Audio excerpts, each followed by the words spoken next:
युधिष्ठिर का डिप्रेशन, युधिष्ठिर की ओसीडी बहुत भयंकर है। ओसीडी डिप्रेशन कितना भी भयंकर क्यों ना हो, गीता थेरेपी उसे ठीक कर ही देती है। युधिष्ठिर जी, आपने पूरी बातें बताई, तो अभी आपका मन फिर से बार बार भाग रहा होगा। सर, खाना खाने के बाद भी ये स्टार्टिंग हो जाता है। हाँ, कोई बात नहीं। तो ये ध्यान तो भटकना बंद हो जाएगा, लेकिन इससे पहले मन में जो डाटा बसा हुआ है, जो डाटा स्टोर हो गया है, उसे डिलीट करना होगा। फिर ही ये ध्यान हट पाएगा।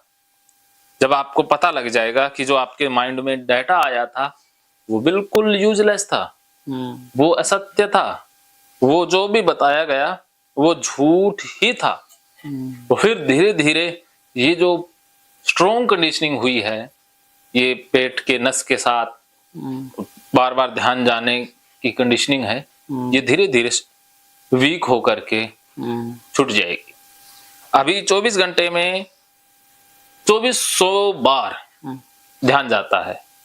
धीरे धीरे ये 2000 पर आएगा, फिर 1500, फिर 1000, फिर 500, ऐसे जो ध्यान जाने की जो तीव्रता है वो कम होती जाएगी।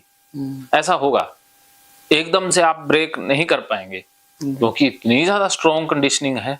इसको धीरे धीरे ही हम कम करेंगे। समझ पा रहे हैं? जी सर। तो इस कंडीशनिंग को तोड़ने के लिए अहम फैक्टर है सीमेन। जी। इस सीमेन क्या होता है, पहले इसे जान लेते हैं, फिर आगे के जो फैक्टर है, इस सीमेन क्या सोचने से ही निकल जाता है या लिंग से निकलने से पहले भी बॉडी में कहीं निकलता है, इस बात पर आएंगे। हाँ, तो ये सारी चीजें हम पहले क्लियर करेंगे, उसके पीछे साइकोलॉजिकल एंड साइंटिफिक व्यू भी जानेंगे। फिर आपके मन से ये फेक धारणा, गलत विश्वास धीरे धीरे कमजोर पड़ता जाएगा और आप रिलैक्स फील करने लग जाएंगे, शांत फील करेंगे। तो मैं आपसे पहले पूछना चाहता हूं कि आप सीमेन किसे मानते हैं, या आपके दृष्टिकोण में सीमेन क्या है? जैसा सर मैंने पढ़ा है उस हिसाब से सीमेन मतलब कहते हैं, वैसे तो ये रिप्रोडक्टिव मतलब बच्चा के जनन के काम में आता है मतलब। हाँ, लेकिन पता नहीं क्यों कुछ लोग कहते हैं कि बहुत, या तो बचपन में जो सुना था खून से, वो तो उतनी वैज्ञानिकता नहीं लगती हाँ, कि खून से बनता होगा, लेकिन फिर भी काफी लोग कहते हैं आयुर्वेद में भी कि बलवर्धक, ओज का कारण और शक्ति का कारण वीर में ही निहित होता है, या फिर इसी को मानते हैं। तो मैं इसके विपरीत कभी गया नहीं कि आखिर क्या है, यही होगा, धातु बनती है तो इनसे। देखिए, आयुर्वेद क्या मानता है क्या नहीं मानता, ये सिर्फ धारणा भी हो सकती है। कई बार आयुर्वेद के ऊपर ऐसी बातें थोपी जा सकती हैं। कुछ जो लालची लोग हैं, कुछ जो पाखंडी लोग हैं, वो आयुर्वेद का नाम बदनाम भी इसी वजह से कर देते हैं। और जो बाबा लोग बताते हैं, जो आचार्य ये बताते हैं, ये झूठे हैं। इन्होंने जो आपको सीमेन के बारे में जानकारी दी है वो एकदम रॉन्ग जानकारी है। नहीं, किसी के मुंह से तो नहीं सुना मैं मतलब किताबों में ऐसा। हाँ, ये किताबों में तो आपने पढ़ लिया, अच्छी बात है। नहीं तो आजकल यूट्यूब पे आप देखना, वो मुंह से भी बोल देते हैं, दावे से भी बोलते हैं।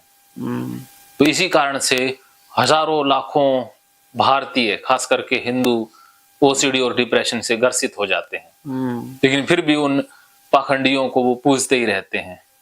वो जितना डराते जाते हैं, वो उनके उतने ही फॉलोवर, भक्त बनते जाते हैं। लेकिन अपनी जो विचार चर्चा रहेगी वो मनोविज्ञान और विज्ञान पर आधारित रहेगी। सर, मैंने किताबों में ये भी पढ़ लिया है कि मतलब वीर के निकलने मतलब हस्तमैथुन करने से कोई ज्यादा फर्क नहीं पड़ता, या फिर हाँ। कोई किसी भी चीज की अति भर बुरी होती है, और ऐसा जो बताया जाता है कि हाथ मैथुन करने से या फिर करने से मतलब ये डॉक्टरों का मत है, पढ़ा है मैंने कहीं भी, पढ़ा या सुना भी है यूट्यूब पे, कि कोई ज्यादा स्वास्थ्य पे या फिर उस पर प्रभाव नहीं पड़ता है। ये सब जानने ये सब अब जानना हुआ जब मुझे बीमारी, लेकिन ये सब पढ़ने के बाद भी मुझे पता नहीं क्यों इस वीर नामक का जो फैला है दिमाग में वो हटता नहीं। इसके इतना पढ़ लिया कि मैं वीर से कोई हानि नहीं होती है, लेकिन फिर भी पता नहीं क्यों उसी पे दिमाग अटका हुआ रहता है। हाँ, वीर नहीं निकलना कोई बात नहीं। आप अब आप मेरी बात आप समझो। देखिए, हम खाना खाते हैं, सारी चीजें बनती तो खाने से ही है। हाँ, ये बात तो सत्य है, लेकिन खाने से अकेला वीर्य नहीं बनता है, सारी चीजें ही बनती है। खाने से ही खून बनता है, खाने से ही लार बनती है, पानी जो पीते हैं उसी से बनती है, उससे आंसू भी बनते हैं, आंसू भी तो बनते हैं ना, उससे बाकी जो पदार्थ हैं वो सारे खाने पीने से ही बनते हैं। तो अब देखिए, पेड़ जमीन से रस लेता है, तो उसी रस से उसका तना बनता है, पत्ते बनते हैं, टहनियां बनती है, फूल बनते हैं, उसी से बीज भी बनेगा ना। तो बीज इसलिए पेड़ बनाता है ताकि उस जैसे पेड़ और हजारों उग जाएं, इसीलिए बनाता है। अब बीज का उसका गिराना क्या गलत है, अशुभ है? अगर पेड़ के ऊपर बीज लग गए, वो छोड़े ही ना उसको, कहे कि ना छोड़ूंगा तो फिर नुकसान हो जाएगा, छोड़ूंगा तो मैं कमजोर हो जाऊंगा, तो क्या पेड़ बीजों को छोड़ने से कभी कमजोर हुआ? नहीं। अगर ऐसा होता तो हम जितनी सब्जियां खाते हैं, फल खाते हैं, क्या खा पाते? क्योंकि पेड़ तो गिराता ही ना। तो जिस पेड़ के ऊपर जितने ज्यादा फल आते हैं वो उतना ही गुणकारी और अच्छा माना जाता है। तो जिस इंसान के अंदर जितना ज्यादा वीर्य बनेगा वो उतना ही गुणकारी रहेगा ना, उतना ही ताकतवर रहेगा। अब जैसे मौसम आता है तो पेड़ क्या करता है, फल छोड़ देता है, या एक बार उसके ऊपर फल आ जाए वो उसे पकड़े रखता है, चाहे वो टूटने को टूट जाए? बताओ, है?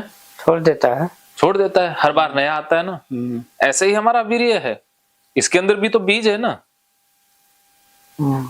हाँ, तो जिससे बच्चे बनते हैं, तो हम छोड़ेंगे तभी नया आएगा ना। हाँ। लेकिन छोड़े सर तो ठीक है, मतलब ये जो फिजिकल रिलेशनशिप बनाते वक्त छोड़े तो उसमें तो दिक्कत नहीं आती, लेकिन मुझे सोचने से ये रहता कि मैं क्यों बार बार ऐसे सोचने से गिरता रहेगा ये। वो क्या तो है, ये आपकी समस्या क्या है कि आपने इसे सोच लिया कि ये छोड़ना खून कम होना, या ये दिमाग इससे चलता है। वीर्य से दिमाग नहीं चलता है। दिमाग कभी वीर्य से आज तक चला है? कभी किसी डॉक्टर ने कहा? नहीं। तो जब तक डॉक्टर ना कहे उसी की बात को मानते हैं ना। आप जुकाम हो जाए, आपको पेट दर्द हो जाए, आप डॉक्टर की बात मानेंगे या किसी पंडित की बात मानेंगे? बताओ। डॉक्टर की बात। हाँ, तो उसी तरह से दिमाग के जो डॉक्टर हैं वो सच बताएंगे या ये पंडित मौलवी पादरी ये सच बताएंगे दिमाग के मामले? बताओ। डॉक्टर ही बताए। हाँ, तो आपने ये जो पढ़ा या सुना जो भी है, ये बिल्कुल फेक डाटा था कि दिमाग वीर्य से चलता है। ये तो बिल्कुल निराधार बात है, असत्य बात है। दिमाग वीर्य से चलता ही नहीं है, दिमाग में वीर्य होता ही नहीं है, चलेगा कैसे? जी। बॉडी में कहीं और कहीं वीर्य थोड़ी ना पाया जाता है। वो तो जैसे काउंसलर ने एक बार बताया था कि अंडकोश है, यहीं पर वो इकट्ठा रहता है, और कहीं खून में थोड़ी ना वो मिला हुआ है, नसों में थोड़ी ना भरा पड़ा रहता है। कहीं भरा थोड़ी ना होता है जैसे खून भरा होता है, ऐसे हमारे शरीर में वीर्य थोड़ी ना भरा हुआ है। नहीं। क्या समझे? हाँ, भरा नहीं। बताते जाओ साथ ही साथ भी आपके जो धारणा है, जो रॉन्ग बिलीफ है, वो कमजोर पड़ा है या अभी भी उतना ही आपको लग रहा है जो पुराना डाटा सुना हुआ है? तो सर वीर हाँ जैसे मुझे उस समय दिक्कत नहीं होती है कि फिजिकल जैसे बनाने जा रहे हैं तो वीर गिरेगा, उस समय नहीं दिक्कत होती है वीर को गिराने में। अंदर अंदर ये सोच रहता है कि सोच से डर कि सोच लिए तब ये निकल जाता होगा। देखो, और वे हाँ इसी बात पर आते हैं। बार सोच लेने से वीर्य निकल जाता होगा, ये आपका सबसे बड़ा एक फियर है। हाँ इसी ने यहाँ ओसीडी को जन्म दिया है। जी। चलो इसी को पहले काट देते हैं। दो बातें क्लियर हो गई कि सीमन दिमाग में नहीं होता, शरीर में नहीं होता, और दिमाग है वो सीमन से नहीं चलता। ये बात क्लियर हो गई जी। ये बात एकदम ओके है, क्लियर है। पहले बताओ ये इस बात में कोई कंफ्यूजन? नहीं, अब मुझे भी नहीं पता रहता ना कि जैसे शुरुआती में यहाँ से जन्म थोड़ी न हुआ था मेरी ओसीडी का। हाँ। कि वीर से बेटो तो बीमारी होने के बाद भी मैंने पढ़ा। हाँ, बीमारी होने के बाद पढ़ा आप। तो ये ज्यादा फैक्टर है कि नहीं मुझे खुद नहीं पता, लेकिन बीमारी तो ऑलरेडी हो चुकी थी। अब उसको ये तो डिलीट किया जा सकता है, वीर नहीं चलता है। हाँ हो गया डिलीट? हाँ, इसको तो आप बता रहे हैं तो बस मैंने जो बता दिया वो एकदम सत्य है जी। ऐसे एक एक करके आप चीजें डिलीट करेंगे ना तो फिर ये कंडीशनिंग है वो कमजोर होगी, ऐसे तो स्ट्रोंग बनी रहेगी ना। जैसे दवाइयां क्या करती हैं, एक बात मैं बता देता हूँ। जैसे आपके पैर में कांटा लगा है तो पैर में दर्द होगा या नहीं होगा? तो अब आप डॉक्टर के पास जाओ, डॉक्टर कहेगा कि अरे पैर में बहुत बड़ा कांटा लगा हुआ है, तो वो कहेगा ये लो दवाई और खा लो, पेन किलर है। तो आप दवाई ले लेते हो, दर्द ठीक हो जाएगा। हो जाएगा ना ठीक? कांटा तो लगा हुआ है, फंसा हुआ है, लेकिन दर्द नहीं हो रहा क्योंकि दवाई का असर है ना, नशा हो गया। तो जैसे ही असर खत्म होगा फिर क्या होगा? दर्द दोबारा चालू हो जाएगा ना जी। तो फिर आप क्या करोगे? फिर से दवाई, ऐसे वर्षों तक आप दवाई लेते रहोगे, दर्द कम होता रहेगा ना। लेकिन आप एक बार दर्द को सहन करके कांटा निकाल देते तो एक बार दर्द होता फिर बाद में नहीं होता ना। तो इसी तरह से जो हम धारणाओं को बदलने की बात कर रहे हैं, डेटा को डिलीट करने की बात कर रहे हैं, ये कांटा निकालने जैसा है। तो काउंसलिंग थेरेपी और ये जो असली ज्ञान है, भगवत ज्ञान है, इसी से वो कांटा निकलता है। तो हो सकता है आपको एक बार दर्द का सामना ज्यादा करना पड़े, क्योंकि जब कांटे को हाथ लगाते हैं ना तो दर्द ज्यादा होता है। होता है ना। जैसे कांटा चुभ गया तो आपके कांटे को जब हिलाएंगे तो आपको ज्यादा दर्द होगा, तो आप भागोगे ना। आप कहोगे ना ना मुझे दवाई दे दो लेकिन मेरा कांटा ना निकालो, आप भी विरोध करोगे ना। तो ऐसा ही होता है। लेकिन जब तक कांटा नहीं निकलेगा दर्द बना ही रहेगा ना। तो एक बार कांटा निकलवा लेना, दर्द को सहन करते हुए अच्छा रहता है ना जी। हाँ, तो ये कांटा निकाल रहे हैं, आपके दिमाग में वो कांटे फंसे हुए हैं, उन कांटों को निकालना ही होगा, वरना दर्द बना रहेगा। तो एक बार दर्द को पूरा सहन कर लो जी, बिल्कुल। एक बार दर्द को बढ़ा लो, चाहे कांटा निकलवा लो, अच्छे रहोगे। क्या समझे जी? क्या समझ में आई बात? हाँ समझ में। क्या मतलब पूरा जो भी हो रहा है उसको होने दीजिए और एक बार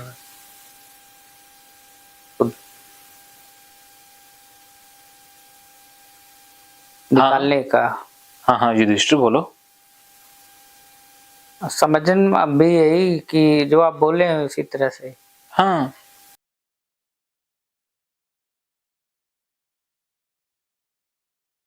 महकेंगे फिर से खुशियों के रंग भगवत गीता थेरेपी कोर्स के संग। इतिहास का पहला ऐप जो गीता के माध्यम से ओसीडी डिप्रेशन का इलाज आसान बनाएगा।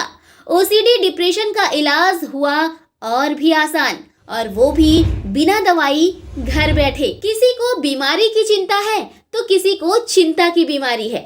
भगवत गीता ने लाखों करोड़ों का जीवन बदला है और आपका भी बदलेगा। गीता थेरेपी कोर्स में आपको मिलेगा सभी 11 प्रकार की ओसीडी का संपूर्ण इलाज, जैसे गंदगी का वहम, बार बार हाथ धोना, बार बार सफाई करना, बार बार लॉक दरवाजा चेक करना व अन्य सामान की चेकिंग बार बार करना, एक ही विचार बार बार आना, नुकसान व मरने मारने का विचार आना, HIV, rabies, cancer, heart attack का विचार आना, IBS और नींद न आने की समस्या का हल गीता कोर्स में मिलेगा।